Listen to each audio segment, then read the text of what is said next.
Nasional 8 edisi 18 Disember, paparan-paparan utama yang menanti anda malam ini. Lebih 7,000 penduduk terjejas banjir di Kelantan dan Terengganu.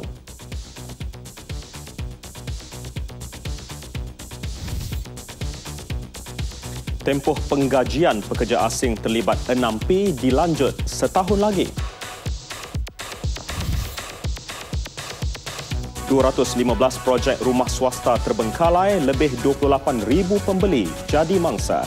Perinciannya bersama saya Fatil Hidayat Ghazali dan Hazel Desmond dalam Nasional 8.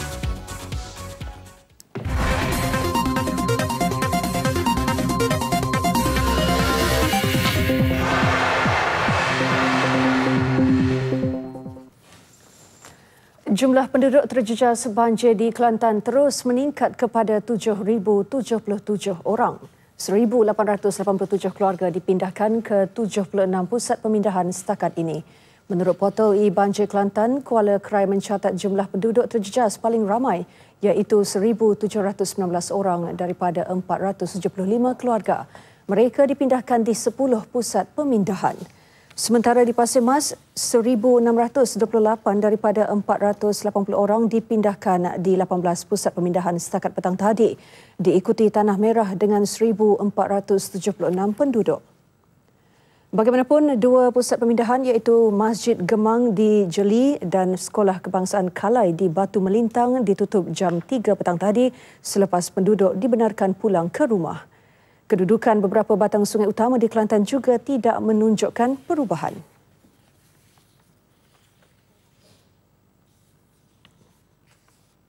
Dan bagi mengetahui perkembangan banjir di Kelantan ketika ini, kita bersama Pengarah Jabatan Bomba dan Penyelamat Negeri, Azmi Osman. Baik, Encik Azmi, dilaporkan keadaan di Rantau Panjang pagi dan petang tadi semakin buruk. Apa mungkin situasi terbaru ketika ini? Okey, Assalamualaikum warahmatullahi wabarakatuh. So, berdasarkan kepada perkembangan pada petang tadi dan terkini, cuaca di kawasan Rantau Panjang adalah cerah dan tidak berlaku hujan. Tetapi kita perlu peka dan juga kepada arahan Jabatan Meteorologi yang mengatakan bahawa hujan peringkat jingga tetap akan berlaku sehingga 19 Februari ini iaitu pada besok. Jadi bagi kedudukan air Sungai Golok di kawasan Rantau Panjang, apa yang kita dapati adalah ianya semakin menunjukkan tren yang menurun. Walaupun masih lagi di atas para bahaya iaitu lebih kurang pada 10.72. Tapi kita jangkakan bahawa air Sungai Golok di kawasan Pekalan Kubur ianya dijangka akan meningkat pada malam ini atau esok. Ekoran daripada aliran air daripada Sungai Golok dan Rantau Panjang akan menuju kepada kawasan Pekalan Kubur. Jadi bagi kawasan-kawasan berkenaan, terutama di kawasan-kawasan tebing yang berdekatan dengan Sungai Golok, kita jangkakan ia akan berlaku limpahan pada malam ini ataupun besok. Dan kawasan operasi kita buat masa ini kita masih lagi melaksanakannya di Pasir Mas, Tumpat, iaitu dua kawasan baru, dan di Rantau Panjang tindakan memindahkan mangsa masih lagi berlaku walaupun pada malam hari. Ya, Cik Azmi, terdapat juga laporan yang mengatakan ada penduduk yang dihanyutkan air. Laporan awal tadi menyebut ada bayi yang dilaporkan lemas. Boleh Encik Azmi ulas kesahihan berita itu? Okey, kalau berdasarkan statistik Jabatan Bomba, maklumat saya perolehi, terdapat bayi atau kanak-kanak berumur lebih kurang setahun setengah yang mana yang di kes ini berlaku di kampung Kuala Sepetang iaitu Kuala Krai yang melibatkan seorang mangsa yang terjatuh. Dan tindakan mencari dan menyelamatkan sedang dilaksanakan oleh pasukan penyelam Jabatan Bomba dan Pihak Malaysia Negeri Kelantan. Dan pada masa ini perkembangannya kita masih lagi belum menemui mangsa berkenaan. Dan di setakat ini di kawasan-kawasan Rantau Panjang tidak ada berlaku kes-kes yang sedemikian. Itu adalah maklumat-maklumat terkini yang kita kumpul pada sehingga petang tadi. Ya, diharapkan Cik Azmi operasi mencari dan menyelamat yang saya kira mungkin akan disambung esok ini akan dipergiat lagi. Bagaimana? Boleh Cik Azmi kongsi sedikit? Okey, operasi mencari dan menyelamat ini akan kita pergiatkan di Kuala Sepetang berkenaan, tetapi operasi memindahkan mangsa di kawasan Rantau Panjang, Tumpat dan juga Pasir Mas masih lagi kita laksanakan pada malam hari. Kerana kita yakin dengan aset-aset yang kita ada, sistem percayaan yang sempurna dan juga koordinasi antara pasukan-pasukan penyelamat, insya-Allah kita akan dapat laksana tugas ini dengan berkesan. Ya, kita ucapkan selamat bertugas kepada Jabatan Bomba dan Penyelamat Kelantan. Terima kasih Cik Azmi selaku pengarah Jabatan Bomba dan Penyelamat Negeri yang bertungkus lumus untuk memastikan keselamatan penduduk di kawasan terjejas Hazel. Baik, terima kasih Encik Azmi. Dan seterusnya di Terengganu, jumlah penduduk terjejas banjir juga semakin meningkat. Menurut portal Jabatan Kebajikan Masyarakat JKM Negeri, sehingga 8 malam ini 7,937 penduduk dipindahkan di 5 buah daerah berbanding 6,794 penduduk pada pukul 4 petang tadi. Hulu Terengganu mencatat penduduk paling ramai dipindahkan iaitu 2,685 orang. Ia diikuti Besut 2,155, Setiu 1,739, Kemaman 775 dan Dungun 584. Penduduk yang dipindahkan semakin meningkat ekoran hujan lebat yang turun sejak petang semalam. Unit Udara Polis Bukit Aman yang tiba petang tadi membantu operasi mencari dan menyelamat 2 remaja lemas di Dungun dan Kuala Terengganu selain membuat tinjauan udara di daerah teruk terjejas banjir. Di Pahang pula, setakat pukul 5 petang tadi, penduduk terjejas banjir meningkat kepada 826 orang dari 199 keluarga di 5 pusat pemindahan. Menurut Pegawai Perhubungan Awam Bomba dan Penyelamat Negeri Anwar Hassan, penduduk terjejas banjir kini ditempatkan di Sekolah Kebangsaan Kempadang, membabitkan 8 keluarga. 88 keluarga di Sekolah Menengah Kebangsaan Pandan, 3 keluarga di Sekolah Kebangsaan Gudang Rasau, 14 keluarga di Dewan Orang Ramai Seri Damai, dan terbaru 32 buah keluarga di Sekolah Kebangsaan Fakih Ahmad. Antara kawasan yang terlibat banjir adalah Kampung Kempadang, Kampung Pandan, Kampung Cendering, Kampung Pandan Baru 2, Kampung Lubuk Puyu, Kampung Seri Damai, Perkampungan Gudang Rasau dan terbaru di Taman Tas Jaya. Kesemua mereka dipindahkan pukul 5 petang semalam ekoran hujan lebat yang berlaku. Rata-rata penduduk terjejas yang ditempatkan di pusat pemindahan itu berpuas hati dengan langkah pelbagai agensi kerajaan yang sedia membantu termasuk Jabatan Kebajikan Masyarakat, Pejabat Kesihatan dan pasukan tentera. Pihak tentera, pihak polis, pihak bomba dan hari daripada semalam tadilah semua ada kesihatan. Pagi ni kesihatan datang dan melihat semualah, tengok memantau kawasan dapur kita apa semua. Sikit belakang, lambat sungguh nak makan, mari atau. Atau sikit banyak nak makan tau. Nak makan dah. Makan dah, makan kenyang. Nak kenyang mana dah nak bidau. Cakap tu je, betul saja dah tak boleh nak makan nasi. Dia sudah dah. Setakat ni okey. Tak ada apa masalah. Semua okey Okey belaka.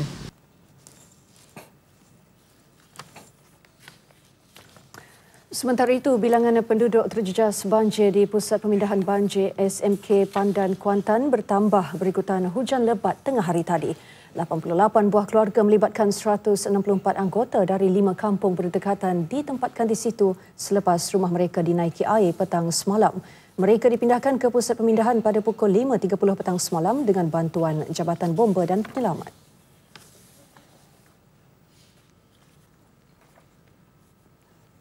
Hari Selasa malam tu dah mula naik air setakat lutut. Lepas tu pagi Rabu tu dah dada dah, paras dada dah. Lepas tu petang semalam dah ampuh. Dah 6 kaki lebih dah. Mula naik air teruk sangatlah masa tu. Lepas tu yang pergi daftar pindah tu. Air naiknya, dia start air naiknya dalam awal pagi, saya dalam pukul 7 ke 8 gitulah. Awal pagi. Maknanya memang cepat sangatlah air. Air terlalu cepat. Berpindah tu dalam maknanya bomba pun sampai dalam pukul 12 lebih lah. Lebih kurang macam itulah. Lepas tu pindah di tempat yang dia bagi. Selepas tu petang tu sikit barulah ke sekolah. Bagi Khamis Mahat yang tidak boleh berjalan, tindakan pantas anggota Jabatan Bomba dan Penyelamat menyelamatkannya daripada terus terperangkap dalam rumah yang mula dinaiki air sehingga paras pinggang amat dihargai. Air naik mengejut. Naik mengejut. Jadi pakcik pun orang kata pindah, Lepas tu tak boleh jalan macam mana saya kata. Lepas tu bomba mari. Bomba lah, papa pakcik angkat masuk dalam bot dia. Dalam pukul 1 lah. Lepas pergi dihantar dengan Pak Jiro dia ke Balai Raya Panan 2 lah. Sementara itu, Ahli Parlimen Paya Besar Dato' Abdul Manan Ismail memberitahu selain bantuan daripada Jabatan Kebajikan Masyarakat seperti makanan, tilam dan bantal, pihaknya juga menggerakkan 80 sukarelawan dalam misi bantuan kepada penduduk terjejas banjir. Dan sebentar lagi nanti sukarelawan saya akan turun habis-habisan untuk membantu. Dan kita juga sekarang ini memandangkan air makin naik, kita akan reki. Tengok di mana kawasan yang kenaikan airnya begitu membahaya, kita akan bantu dengan pihak bomba untuk membawa mereka ke pusat-pusat pemindahan. Kita tinggalkan perkembangan banjir. Di Kedah, seorang ibu bersama seorang anak perempuannya cedera parah selepas ditetak dan ditikam seorang penjenayah yang menceroboh masuk ke dalam rumah mereka di Taman Harapan, Kuala Kedah awal pagi tadi. Kejadian berlaku kira-kira jam 3 pagi. Mangsa Adriana Ahmad Kamil, 45 tahun, serta anaknya Amira Asyari, 22 tahun, berada di dalam rumah. Ketua Jabatan Siasatan Jenayah Kedah ACP Muhammad Nashiria berkata, penjenayah dipercayai masuk dengan mengumpil grill rumah. Tindakan tersebut bagaimanapun disedari penghuni rumah sebelum berlaku pergelutan antara mereka. Akibat pergelutan itu, kedua-dua beranak yang berasal dari Alostar dan bekerja sebagai jurujual cedera parah di bahagian badan selepas ditikam dan ditetak suspek. Kedua-dua mangsa dihantar ke Hospital Sultanah Bahiyah Alostar untuk rawatan lanjut. Siasatan awal mendapati suspek mencederakan mangsa, manakala barang-barang milik mangsa tidak dilarikan. Polis sedang menyiasat motif kejadian dan suspek sedang diburu. Kes disiasat di bawah Seksyen 459 Kanun Keseksaan. 3 terbunuh selepas dandang sebuah kilang mi di Jalan Chong Hua, Batu Lapan Setengah, Sandakan, Sabah meletup. Ketua Zon Bomba dan Penyelamat Sandakan, Andre Andrew berkata mangsa yang terbunuh merupakan pekerja di bahagian dandang kilang tersebut. Semua mangsa mati di tempat kejadian akibat terperangkap di bawah runtuhan bangunan kilang selepas letupan berlaku. Tiga mangsa berkenaan berusia 30 tahun dikenali sebagai Hayadi Bait, Syahril Muhammad Amin dan Herman Kacho. Siasatan awam mendapati letupan dari dandang steam itu menyebabkan 60% struktur bangunan kilang runtuh. Andre Andrew menyatakan demikian di Sandakan. Menurutnya, panggilan kecemasan mengenai kejadian diterima pukul 1:13 petang dan 14 pegawai serta anggota bomba bergegas ke tempat kejadian. Mayat berjaya dikeluarkan dari kawasan runtuhan pukul 2:30 petang dan kemudian dihantar ke Hospital Duchess of Sandakan untuk dibedah siasat. Letupan tidak melibatkan kebakaran. Polis mengesan taktik terbaru digunakan rakyat Malaysia yang terlibat kumpulan militan yang kini menggunakan laluan berbeza untuk ke Syria. Ketua Polis Negara Tan Sri Khalid Abu Bakar berkata tindakan dipercayai sengaja dibuat bagi mengelak ditahan pihak berkuasa. Taktik dikesan hasil penahanan seorang lelaki tempatan berusia 30 tahun di lapangan terbang antarabangsa Kuala Lumpur semalam.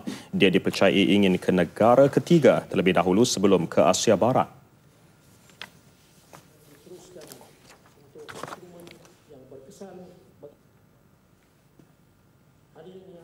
Dia selalunya daripada KLIA terus ke negara yang berhampiran Timur Tengah kan, tapi sekarang ni dia menggunakan sebuah lagi negara dalam Asia untuk dia pergi ke negara yang hampir dengan Syria lah.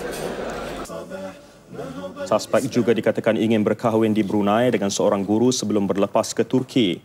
Polis sedang menyiasat sekiranya bekas jurulatih program latihan khidmat negara PLKN itu pernah cuba mempengaruhi pelatih jagaannya dengan ideologi pengganas sepanjang berkhidmat. Latar belakang pasangan yang ingin dikahwininya turut disiasat. Kenalan suspek di Facebook dipantau bagi mengelak lebih ramai terpengaruh dengan kumpulan militan. Sehingga kini anggota militan yang telah ditahan PDRM berjumlah 49 orang. Tan Sri Khalid ditemui selepas menghadiri Majlis Anugerah Balai League Table 2014 di Subang Jaya. Tempoh penggajian pekerja asing yang terlibat dengan program 6P akan dilanjutkan setahun lagi berkuat kuasa serta merta. Ia dipersetujui Kabinet setelah kerajaan menyedari kehilangan tenaga kerja dalam jumlah besar secara mendadak akan menyebabkan kesan besar kepada entiti perniagaan dan seterusnya ekonomi negara. Menurut pemangku Ketua Setiausaha Kementerian Dalam Negeri, Dato' Alwi Ibrahim, tempoh tersebut terpakai kepada pekerja asing program pemutihan 6P yang mempunyai pas lawatan kerja sementara, PLKS yang aktif dan masih digajikan secara sah oleh majikan.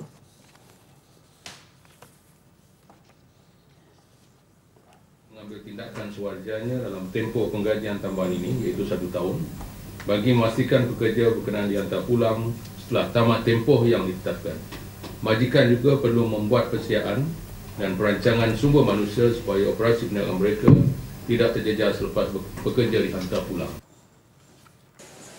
Berdasarkan rekod Jabatan Imigresen, keputusan melibatkan seramai 352,493 pekerja asing yang akan tamat tempoh penggajian akhir tahun depan. Kementerian Dalam Negeri menetapkan agar gaji pekerja asing warga Indonesia dikreditkan terus ke dalam akaun bank. Menterinya Datuk Seri Dr. Ahmad Zahid Hamidi berkata langkah itu bagi mengelak mereka ditipu majikan. Langkah tersebut antara yang dibincangkan Datuk Seri Dr. Ahmad Zahid semasa menerima kunjungan hormat Menteri Tenaga Kerajaan Republik Indonesia Hanif Dakhiri di Putrajaya. Menurut beliau, bank di Malaysia dan bank di Indonesia dicadang mengadakan kerjasama bagi melaksana peraturan baru tersebut. Agar kerjasama di antara bank Indonesia dengan bank Malaysia supaya gaji-gaji itu tidak diberi secara tunai, dimasukkan dalam akaun mereka dan mereka dibenarkan untuk membuka akaun dengan kad yang dipanggil iCard untuk tiap-tiap pekerja itu, dan transaksi wang itu akan terus secara online dibayar kepada next of kin mereka, keluarga mereka. Majikan juga harus mengambil berat terhadap rawatan kesihatan dan insurans pekerja asing. Hanif Dakhiri dalam rangka lawatan kali pertama ke negara ini selepas dilantik sebagai Menteri Kabinet. Ia bertujuan membincangkan isu kepentingan bersama berkaitan pekerja asing, terutama tenaga kerja Indonesia dan keperluan industri Malaysia. Hanif berkata Presiden Indonesia Joko Widodo mahu pekerja Indonesia yang tidak mempunyai dokumen perjalanan sah dihantar pulang. Dari tahun 2009 hingga Oktober lalu, 215 projek perumahan swasta terbengkalai dan ia melibatkan 43,768 unit rumah dengan 28,714 pembeli menjadi mangsa keadaan. Dengan suntikan dana kerajaan, 159 projek berjaya disiapkan manakala 23 projek lagi dalam peringkat pembinaan dan bakinya dalam perancangan awal untuk pemulihan. Menurut Perdana Menteri Datuk Seri Najib Tun Razak, untuk mengekang masalah projek perumahan terbengkalai, kerajaan membuat pindaan kepada Akta Pemajuan Perumahan, Kawalan dan Pelesenan 1966 yang dijadual dikuatkuasakan pada 2015.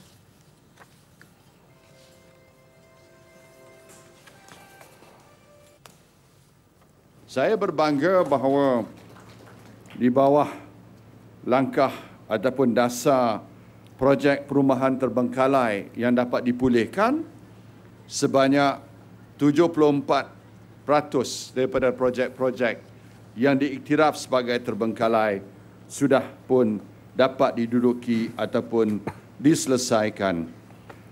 Dan 10.7% ataupun 23 projek dalam proses pemulihan dan 33 projek lagi ataupun 15.3% dalam proses perancangan awal.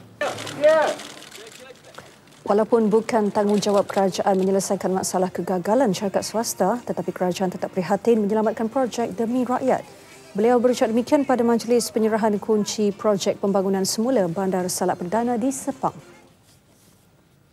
Beralih kepada perkembangan isu kalimah Allah di Pulau Pinang, Majlis Agama Islam Pulau Pinang MAIP berharap pertemuan mufti negeri itu dengan Ketua Menteri Lim Guan Eng akan menyelesaikan isu kontroversi itu.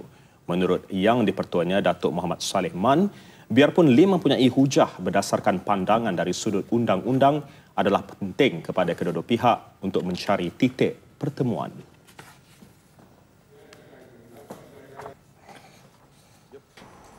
Kita tunggulah pandangan di sudut agama oleh pejabat mufti lah pula. Dan kita rasa boleh ada persefahaman di situ lah, menyelesaikan keadaan.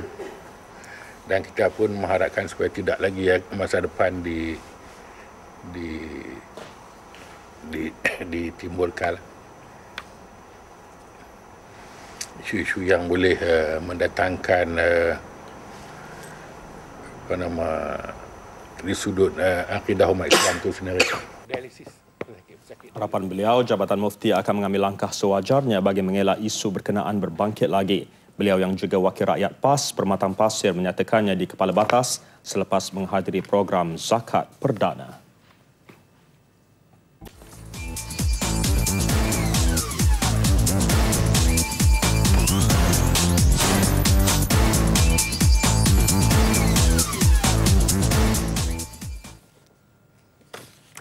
Kadar imbuhan tetap perumahan ITP penjawat awam pada tahun hadapan bakal dipertimbang untuk disemak semula. Jelas Menteri di Jabatan Perdana Menteri Datuk Seri Dr. Shahidan Kassim, semakan gaji dan allowance sentiasa dilakukan dari semasa ke semasa supaya ia sejajar dengan kos sara hidup. Itu pada tahun hadapan, kerajaan akan mempertimbangkan semula semakan kadar imbuhan tetap perumahan. Ini sejajar dengan kos sara hidup semasa. Namun begitu ia bergantung kepada kemampuan kewangan kerajaan. Kali terakhir imbuhan itu disemak adalah pada 9 tahun yang lalu. ITP ditentukan mengikut grade perkhidmatan pegawai dan ia diberikan kepada penjawat awam yang tidak menduduki rumah kerajaan atau rumah yang disewa oleh kerajaan. Semakan terakhir kadar ITP pada 1 Januari 2005. 729 orang telah ditangkap kerana menggunakan kad pengenalan palsu dan kad pengenalan orang lain. Ia menerusi operasi penguatkuasaan yang telah dijalankan sejak tahun 2010 sehingga November tahun ini melibatkan 1,423 operasi. Perincian operasi berjumlah tangkapan serta pendakwaan adalah seperti berikut. Pada tahun 2010, jumlah 252 operasi dan jumlah tangkapan 200. 2011, 92 operasi, 192 operasi, 249 tangkapan. 2012, 278 operasi, 51 tangkapan. 2013, 392 operasi dan 133 tangkapan. 2014, 309 operasi, 9 tangkapan. Berhubung hasil siasatan diraja RCI pendatang asing tanpa izin di Sabah mengenai isu kad pengenalan, beliau menafikan ada tekanan politik atau dipengaruhi mana-mana pihak. Perolehan 6 buah helikopter tempur sedang dirancang Tentera Darat menerusi pasukan udaranya PUTD. Ia bagi memantapkan lagi operasi dengan lebih berkesan di kawasan pantai timur Sabah termasuk zon keselamatan timur Sabah S-Zone. Menurut Timbalan Menteri Pertahanan Datuk Abdul Rahim Bakri, perolehan didaftarkan sebagai projek di bawah rancangan Malaysia ke-11 RMK-11. Kerajaan sememangnya amat menyedari cabaran besar yang perlu dilalui bagi menentukan kawasan pantai timur Sabah termasuk kawasan S-Zone sentiasa terpelihara keselamatannya. Ini adalah kerana faktor geografi yang merangkumi 10 daerah pesisiran pantai timur Sabah bermula dari Kudat hingga ke Tawau yang merangkumi panjang pantai sejauh 1,733 km melibatkan 361 buah pulau dan keluasan daratan seluas 31,158 km persegi iaitu merangkumi 42% daripada keluasan negeri Sabah. Sebagai langkah awal, mesyuarat Kabinet pada 3 Disember lepas memutuskan perolehan Gatling Gun untuk melengkapkan persenjataan helikopter ATM di Pantai Timur Sabah, khususnya di kawasan keselamatan khas Pantai Timur Sabah SCOP. TDM juga dalam proses perolehan sebanyak 10 laras sistem persenjataan Gatling Gun M134D Hybrid bersama weapon mounting system untuk dipasang kepada pesawat Augusta Loh A109. Setelah 12 hari bersidang sejak 1 Disember, mesyuarat ketiga penggal kedua Dewan Negara ditangguhkan ke satu tarikh yang akan ditetapkan. Dan sepanjang persidangan, beberapa rang undang-undang telah diluluskan termasuk rang undang-undang perbekalan 2015 atau bajet 2015 yang dibentangkan Perdana Menteri pada 10 Oktober lepas. Turut diluluskan rang undang-undang penjara pindaan nombor 2 2014, rang undang-undang kewangan nombor 2, rang undang-undang arkitek pindaan 2014. Selain itu, pada penggal kedua ini turut diluluskan rang undang-undang cukai barang dan perkhidmatan GST 2014, rang undang-undang Suruhanjaya Koperasi Malaysia pindaan 2014, rang undang-undang lembaga hasil dalam negeri Malaysia pindaan 2014. Turut menarik perhatian pada mesyuarat ketiga persidangan Dewan Rakyat apabila rang undang-undang ahli parlimen saraan pindaan 2014 berkaitan kenaikan gaji dan allowance anggota parlimen ditarik balik dan ditangguhkan untuk dibentang pada sidang akan datang. Dalam pada itu, tragedi MH17 ditembak jatuh pada 17 Julai telah menggemparkan dunia. Menyaksikan persidangan tergempar buat kali pertama diadakan dan berlangsung pada 23 Julai. Begitu juga dengan pembentangan kertas putih ke arah menangani ancaman kumpulan IS yang telah dibentangkan sendiri oleh Datuk Seri Najib pada 26 November. Persidangan Dewan Rakyat bagi mesyuarat pertama berlangsung 20 hari bermula 10 Mac sehingga 10 April. Mesyuarat kedua selama 8 hari bermula 9 hingga 19 Jun dan mesyuarat ketiga selama 28 hari pada 7 Oktober hingga 27 November. Manakala Dewan Negara pula, mesyuarat pertamanya bermulangsung selama 10 hari bermula 10 Mac dengan pembukaan parlimen diikuti persidangannya pada 21 April hingga 6 Mei. Mesyuarat kedua pula berlangsung selama 6 hari bermula 23 Jun sehingga 1 Julai.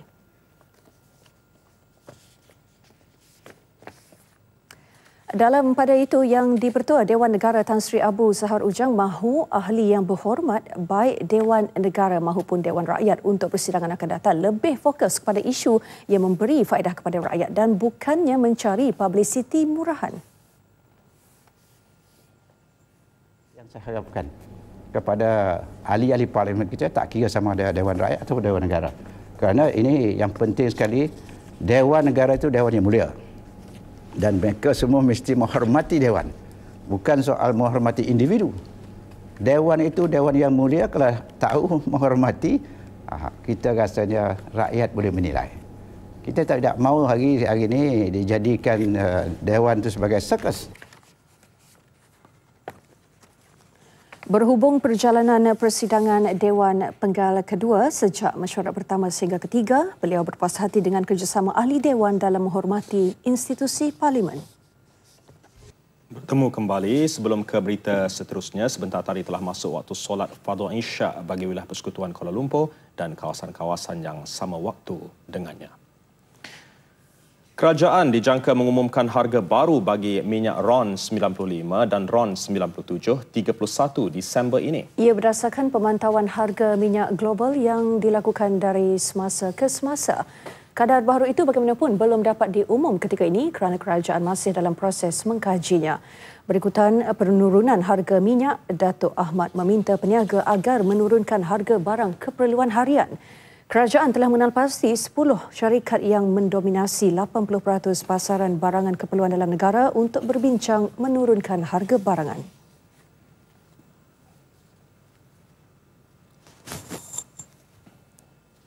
Kita harap mereka ini akan dipanggil oleh KPDNKK dan kita harap KPDNKK boleh memberikan kata dua kepada mereka. 10 syarikat besar di Malaysia ini yang menghasilkan produk harian lebih kurang 80% daripada nisbah pasaran. Dan harapan kita apabila 10 syarikat besar itu boleh menurunkan harga barangan, maka ia akan dapat memberikan manfaat kepada rakyat.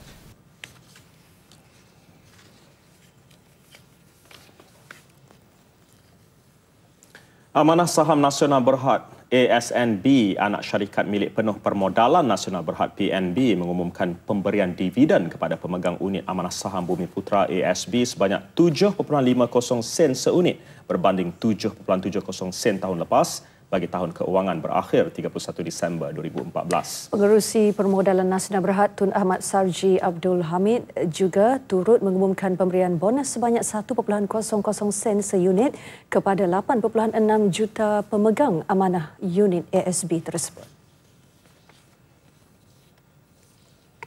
Lembaga Pengarah PNB telah juga bersetuju untuk memperuntukkan sebanyak 804.43 juta ringgit sebagai pembayaran bonus kepada pemegang unit tabung ASB, dan ini meningkat sebanyak 19% berbanding pembayaran bonus sebanyak 675.93 juta ringgit pada tahun 2013.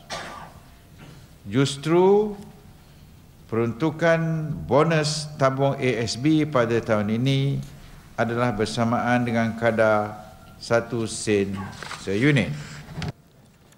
Pemberian dividen ini berdasarkan kepada purata baki pegangan minimum bulanan bagi tempoh pelaburan sepanjang tahun keuangan 2014, manakala pemberian bonus pula berdasarkan purata baki pegangan minimum bulanan untuk 10 tahun bagi tempoh dari tahun 2005 hingga 2014. Pembayaran dividen dan bonus bagi tabung ASB akan dikreditkan secara automatik ke dalam akaun para pemegang unit.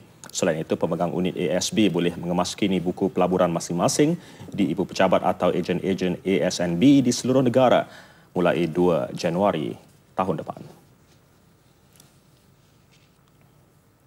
Projek-projek di bawah program transformasi ekonomi ETP akan terus memainkan peranan penting dalam menggerakkan ekonomi negara agar terus berkembang positif tahun depan.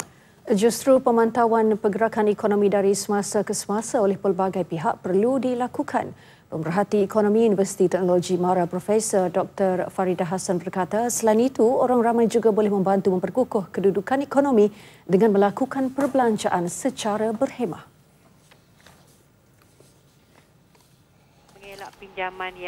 Pinjaman seperti wang secara berlebih-lebihan, dan juga mereka juga boleh memastikan perbelanjaan harian ataupun ekonomi persendirian dengan hasil pendapatan mereka dengan lebih efisien. Timbalan Menteri Kewangan Datuk Ahmad Maslan pula berkata ekonomi Malaysia dilaporkan akan terus mantap dan kekal kukuh dengan pertumbuhan sektor tertentu. Juga menyebut bahawa ekonomi kita akan terus mantap dan kukuh dengan pertumbuhan yang tertentu. Setakat ini kita menggariskan antara 5 hingga 6%. Kalau kita ingin menyemak semula pun belum lagi tiba waktunya. Semalam, Bank Dunia menggariskan pertumbuhan KDNK negara pada 2015 sebanyak 4.7% berbanding 5.7% tahun ini. Bagaimanapun, Menteri di Jabatan Perdana Menteri Datuk Seri Abdul Wahid Omar tetap yakin Malaysia mampu mencapai sasaran pertumbuhan 5 hingga 6% tahun depan. Para pelajar Yayasan Felda akan mendapat pengiktirafan kelayakan vokasional antarabangsa IVQ daripada City and Guilds bulan depan. Sebuah institusi kemahiran diiktiraf lebih 100 buah negara. Melalui kerjasama Felda dengan institusi itu juga, 5 pelajar Yayasan Felda akan dihantar untuk menjalani latihan 3 bulan di College West Cheshire. Fasa kerjasama itu menjadi kesinambungan memorandum persefahaman pertama yang ditandatangani kedua-dua pihak pada tahun 2012. Bermula bulan depan, semua kolej Yayasan Felda akan memulakan kursus-kursus vokasional yang akan mendapat pensijilan yang diiktiraf City and Guilds. Kerjasama ini, pihak City and Guilds akan dapat mengiktiraf pelajaran ataupun subjek vokasional kita yang kita keluarkan nanti, yang kita latih kepada pelajar kita, dan insya-Allah dia akan diiktiraf. Di samping itu, mereka juga akan, City and Guilds juga akan lihat bagaimana silibus kita itu dan bantu kita supaya sampai standard yang mereka kendaki. We really see this as a partnership between our organisations. We have very much shared values about what we want to achieve, and we admire the work that's been done, particularly to give opportunity to people from often poor backgrounds in rural communities and allow them sort of more choices in life as to what they want to do. 5 pelajar Yayasan Felda di College West Cheshire bakal mendalami bidang-bidang kemahiran yang ditaja pihak DISAJI. Mereka kemudiannya turut berpeluang melanjutkan pelajaran dalam bidang-bidang pilihan mereka di University Chester. Kita akan menolong mereka untuk mendapatkan bantuan beasiswa daripada pihak-pihak tajaan yang ada di Malaysia seperti MARA, JPA dan sebagainya lah, untuk mereka memudahkan mereka. Because mereka mungkin pihak ini akan berminat because mereka ini bermula daripada bawah dan telah berjaya sampai ke tahap ini. Ini membolehkan mereka adalah berbeza daripada pelajar-pelajar lain. Mereka kejatian diri mereka, keprihatinan mereka berbeza daripada yang lain. Institut Kemahiran berkenaan membina kredibiliti sejak 136 tahun lalu. ASEAN Lane, laluan ekspres untuk semua warga negara ASEAN di KLIA dan KLIA 2 mula beroperasi hari ini. Tidak lagi perlu beratur di laluan pelawat. Kemudahan kepada warga ASEAN itu diwujudkan Jabatan Imigresen sebagai menyokong usaha menjayakan peranan Malaysia sebagai pengerusi ASEAN tahun depan. Ketika ini, ASEAN Lane menyediakan 5 laluan di KLIA dan 4 laluan di KLIA 2 sebelum diperluas ke semua lapangan terbang antarabangsa di seluruh negara.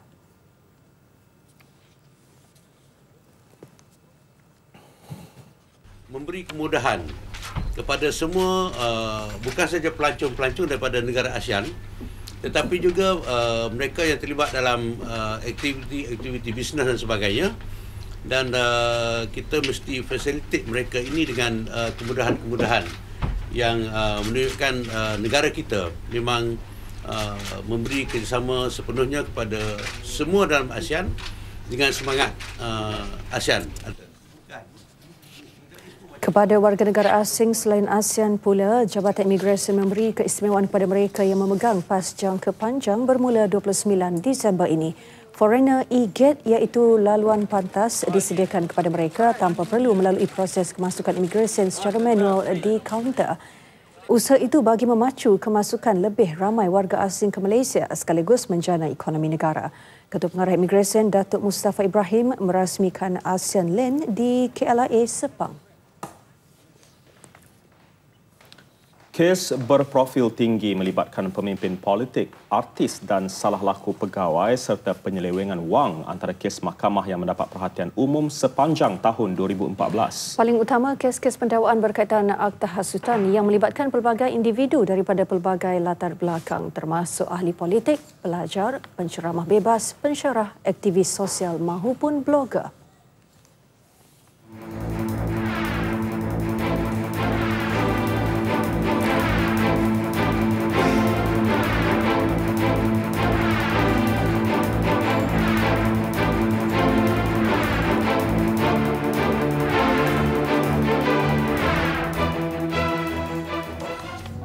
Pernah dibincangkan untuk dimansuhkan, akta yang mula diperkenalkan pada 1948 ini akhirnya diumumkan Perdana Menteri Datuk Seri Najib Tun Razak akan diteruskan setelah mendapat reaksi positif tentang keberkesanan dan relevan pelbagai pihak. Pendakwaan tidak hanya berkisar terhadap tuduhan kenyataan berkaitan politik, malah termasuk komen berbaur hasutan berkenaan agama dan perkauman yang boleh mengganggu ketenteraman awam. 11 Mac lalu, mendiang ahli Parlimen Bukit Gelugor Kapal Sing didenda RM4,000 selepas disabit bersalah atas tuduhan mengeluarkan kenyataan berhubung isu Perlembagaan Perak 2009. Rakan separti ahli Parlimen Seputih, Teresa Kok pula didakwa atas tuduhan menghasut berhubung video bertajuk Wonderful Malaysia CNY 2014 pada 6 Mei. Pada 19 Jun, Presiden ISMA, Abdullah Zaid Abdul Rahman pula didakwa berhubung kenyataannya yang berbaur hasutan perkauman. Pada tarikh sama, seorang pembantu kejuruteraan, Gopinath Jairatnam, didakwa atas tuduhan memuatkan komen menghina Islam dan Nabi Muhammad SAW dalam laman sosial Facebook 2 tahun lalu. Begitu juga Naib Presiden PKR Surendran turut didakwa menerbitkan kenyataan berbaur hasutan mengenai penghakiman Mahkamah Rayuan dalam kes Liwat Anwar. 27 Ogos, Adun DAP RSN Raya didakwa mengeluarkan kenyataan UMNO celaka ketika bulan Mei lalu. Sementara itu, antara kes yang masih mendapat perhatian sehingga penghujung tahun ialah kes rayuan akhir Ketua Umum PKR, Anwar Ibrahim untuk mengenepikan sabitan dan hukuman penjara 5 tahun ke atasnya kerana meliwat bekas pembantunya, Muhammad Saiful Buhari Azlan.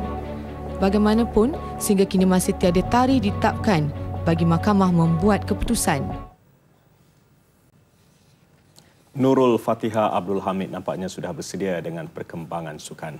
Baik, teruskan Nurul.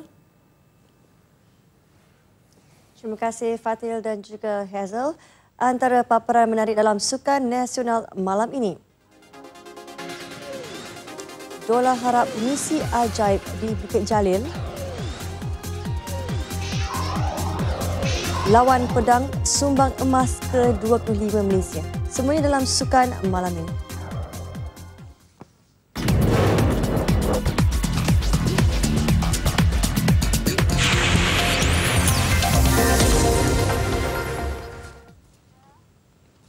Assalamualaikum dan salam satu Malaysia.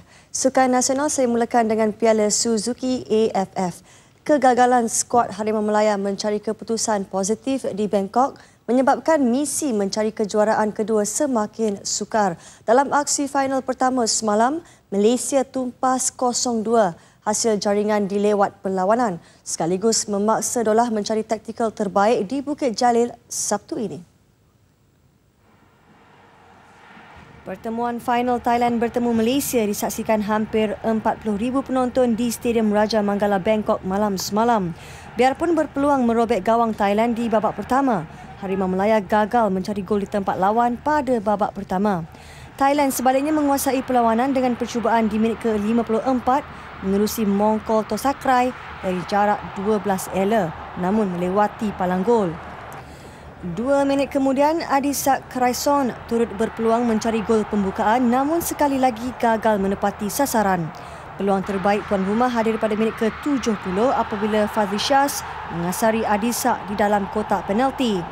Charil Chapuis tenang meledak gol pembukaan Thailand pada minit ke-71 untuk tuan rumah di depan.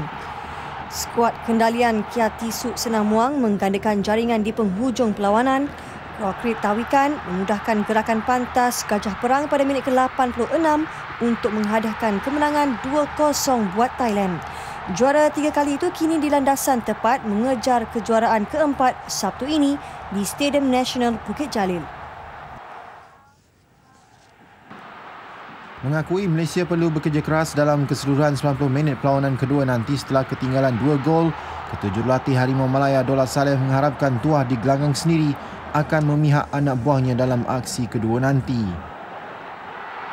Ya, saya percaya di Shah Alam nanti, di Bukit Jalil nanti agak berbeza.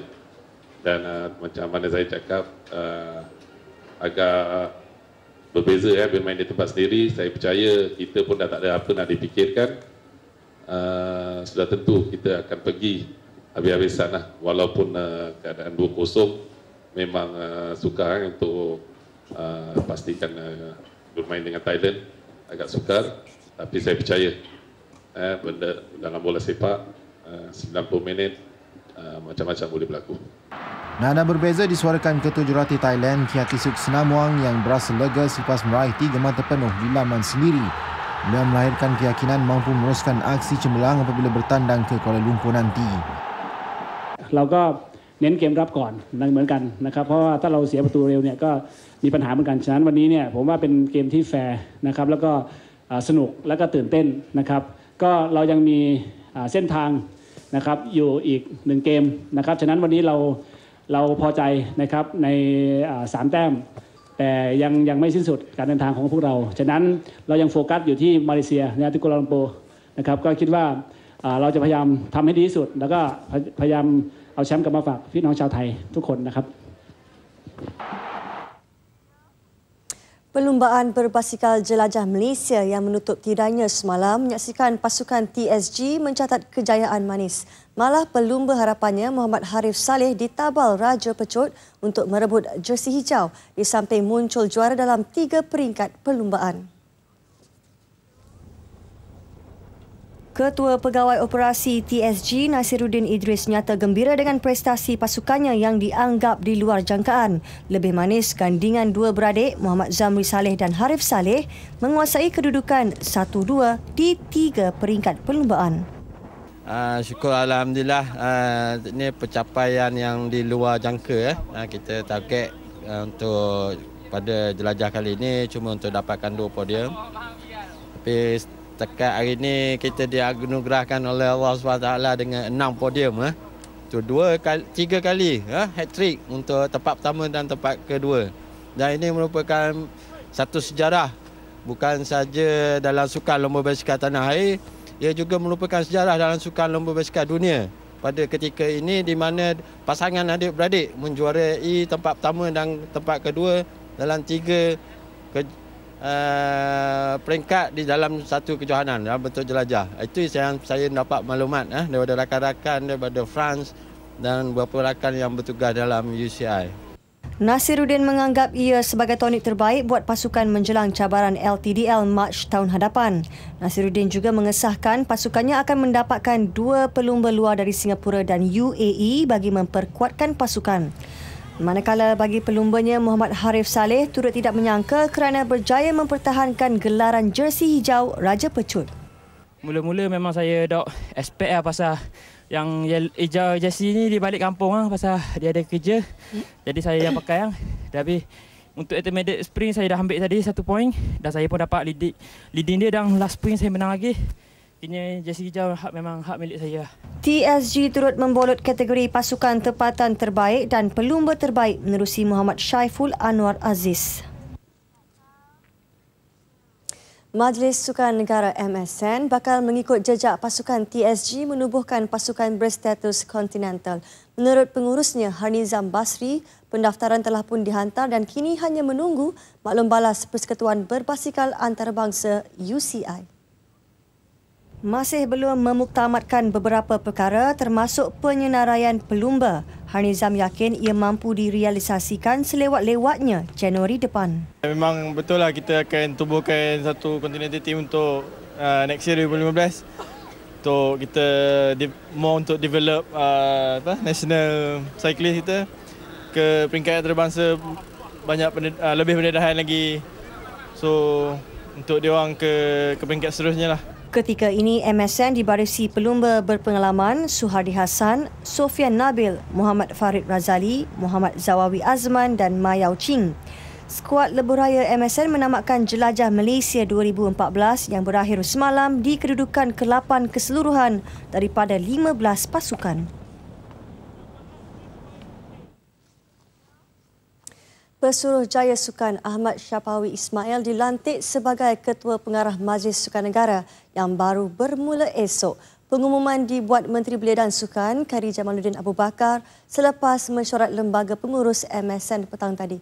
Tahniah kepada Ahmad Syapawi daripada RTM. Baiklah, kita ke laporan seterusnya, ke Sukan Universiti ASEAN AUG. Acara memanah melabuhkan tirainya hari ini dengan kejayaan meraih 4 emas, 3 perak dan 2 gangsa. Pencapaian ini sekaligus menepati sasaran yang ditetapkan namun sedikit menurun berbanding pencapaian 2 tahun lalu di Laos. Hari terakhir acara memanah berlangsung, Malaysia menambah 1 lagi pingat emas menerusi kompaun individu wanita. Malaysia meraih kejayaan 1-2 dengan wakil negara bertemu sesama sendiri di pentas final. Sarita Chamnong yang berdepan Fatih Nur Fatihah Mat Saleh lebih konsisten sepanjang perlawanan berlangsung dengan memungut mata tertinggi 143 mata untuk pingat emas. Fatin berpuas hati dengan perak selepas menamatkan saingan dengan 140 mata. Actually saya datang sini tak ada target apa-apa, cuma kita orang semua fight untuk yang terbaik. Termasuklah saya. Kira dapat 2 pingat emas ni kira macam bonus untuk saya jugalah. Harapan untuk menyaksikan emas kelima dalam acara recurve individu wanita tidak kesampaian apabila Azwanis Abdullah dikecewakan atlet tuan rumah Yulia Anggrani. Saingan yang bermula sengit menyaksikan kedua-dua pemanah terikat 4-4 sebelum emas ditentukan pada end terakhir dengan kemenangan memihak Yulia 6-4. Bagi pengurus pasukan Suhardi Abdullah, beliau berpuas hati dengan konsistensi yang dipamerkan atlet dan bersyukur dapat menepati sasaran yang diletakkan. Kalau kita nak nilai berbanding dengan Laos dulu memang menurunlah dari segi pencapaian. Tapi apapun kita seperti mana yang telah dimaklumkan awal itu, pada tahun ini kita majoritinya kita bawa atlet-atlet yang baru. Jadi dengan pencapaian yang kita dapat 4 emas ni, sikit sebanyak satu pencapaian yang baik juga lah untuk kali ini. Untuk rekod, skuad memanah meraih 6 pingat emas, 3 perak dan 3 gangsa di Laos 2 tahun lalu. Sementara di Kompleks Tenis Jakabaring, Jawariah Nordin menamatkan penantian 33 tahun Malaysia untuk meraih pingat emas di AUG dengan kemenangan penuh dramatik ke atas Jundakate Chompotip dari Thailand. Atlet tenis kebangsaan Jawariah Nordin tidak diberikan laluan mudah untuk merangkul emas ketika berdepan Chompotip. Set pertama perlawanan berlangsung sengit apabila berlanjutan ke penentuan tie break sebelum Jawariah menang 7-6. Set kedua, penuntut Universiti Malaysia Perlis itu seakan mendapat kemenangan mudah apabila mendahului 5-2. Namun beliau seakan hilang fokus apabila membenarkan lawan menguasai permainan sebelum menyamakan kedudukan kepada 5-sama. Pada penentuan tie break, Jawariah memastikan penantian Malaysia berbaloi di Palembang dengan kemenangan 7-5 untuk pingat emas. Dalam acara terjun, Malaysia berada dalam kelas tersendiri. Selepas Jasmine Lai meraih emas semalam, giliran Tracy Vivian meneruskan tuaian emas di Pusat Akuatik Jakabaring. Tanpa pencabar, Tracy Gah mengumpul mata tertinggi 280.60 mata keseluruhan untuk pingat emas. Pingat perak milik penerjun tuan rumah Yasmin Lina, manakala gangsa milik Dominios Riza Jane dari Filipina. Pingat emas ke-25 Malaysia hadir menerusi acara lawan pedang yang berlangsung di Sriwijaya Center Jakabaring. Natasha Ezra Abu Bakar menundukkan Inca Mayasari untuk mengungguli kategori foil individu. Walaupun ketinggalan 1-6 di awal saingan, Natasha atlet tangan kidal kemudiannya menyamakan kedudukan kepada 6-sama. Dia terus mengutip mata demi mata untuk menang 15-10 di hujung saingan. Perak milik Inca, sementara Flodesa yang tewas kepada Natasha di separuh akhir sekadar membawa pulang gangsa. Sukan berakhir di sini dan kita kembali bersama rakan penyampai. Silakan. Ya, Nurul Fatihah, terima kasih. Seniwati era 1940-an dan 50-an, Ning Yatimah kini kritikal di Hospital Khoo Teck Puat di Singapura. Cucu beliau Muhammad Rizainuddin Mustafa berkata bekas bintang filem Jalan Ampas itu dimasukkan ke unit rawatan rapi ICU hospital itu sejak malam tadi. Rizainuddin berkata doktor memaklumkan berlaku komplikasi kesihatan dan kegagalan buah pinggang disebabkan faktor usia. Ning Yatimah kini berusia 91 tahun. Rizainuddin, 38 tahun yang juga anak kepada seniman Allahyarham Datuk Mustafa Ma'ruf berkata neneknya mengalami sesak nafas di Johor Bahru semasa dalam perjalanan pulang ke Singapura. Ning Yatimah atau nama sebenarnya Buntan Ahmad sebelum itu berada di ibu negara bagi menghadiri pengebumian Allahyarham Mustafa yang meninggal dunia akibat penyakit paru-paru. Antara filem lakonan Ning adalah Sri Mersing, Batu Belah Batu Bertangkup dan Laila Majnun. Nasional 8 berakhir di sini, menyusul selepas ini Best 5-10 bersama Syuhaida Arifin. Dengan itu, Assalamualaikum. Dan salam satu Malaysia.